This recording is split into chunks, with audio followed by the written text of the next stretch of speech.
Hey guys, this is Angel Vivaldi, and you're tuning in to the Metal Teddy Bear Experience.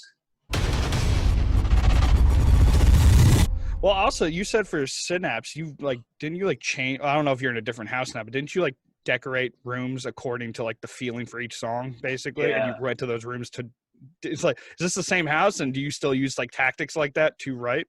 What a beautiful hell that was. No, I'm in a new house now. Thank God, because I think that room was giving me PTSD.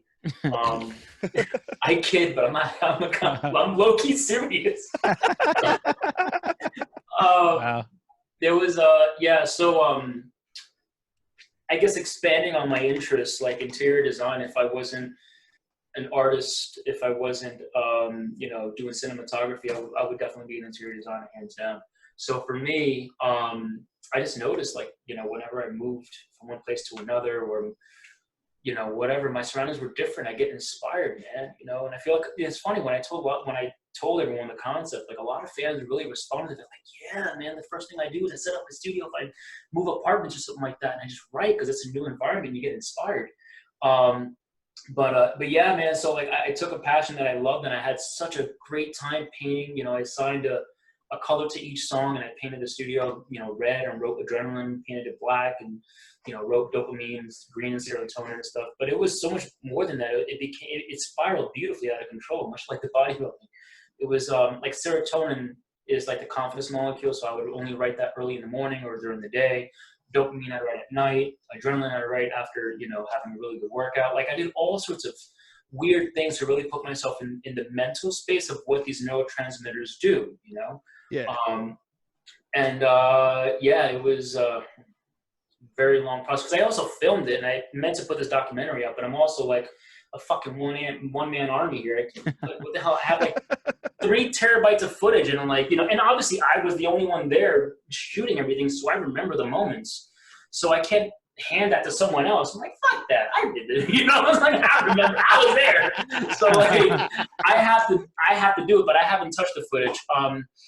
The main reason was because I had so much footage of Ollie Herbert when he was around. Yeah. And he was a really close buddy of mine. And it was pretty painful to see him with me in a room writing, and it was just too much. And I put it to the sideline, and I made peace with his death, probably about a year after, fully.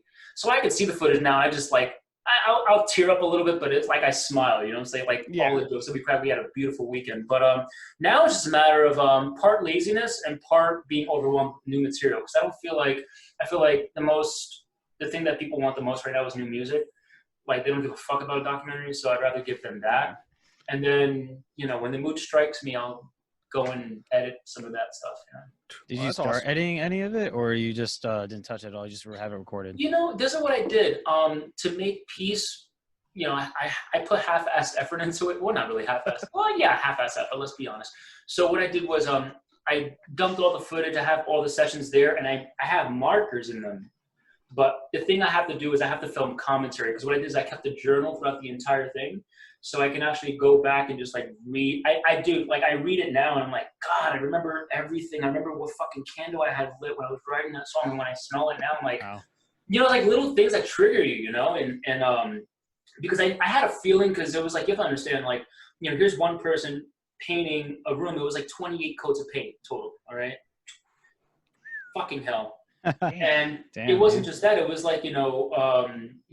doing all these different things, and then finding artistic shots, hanging ivy on the wall and having the camera on a track that's lit perfectly, that goes through the ivy where I'm in focus. It's crazy, really in-depth shit. And I was doing all this at once. So as I'm trying to write, oh, the camera's full. Okay. Oh, this camera is dead. All right. So it's imagine being interrupted in the middle of having sex. That's literally what it was like. It was literally what it was like. I was like, motherfucker, I'm sorry, And then you go into your thing, and you come back, and you get 3 pumps in, then you finish, and then it's a slew of apologies. I'm so sorry. I'm so sorry. It's the best analogy you had on the show. Well, yeah, but yeah, it was quite a bit. But man, some of the shots were fucking gorgeous, and like I really captured a lot of moments, but it was really overwhelming, man. It's like sometimes I forgot to put the mic on, so there's no audio, and it's just, dude, it was just so much, man, so much shit. It's not a lot. It's just a lot for one person, you know? Yeah. Yeah, well, damn.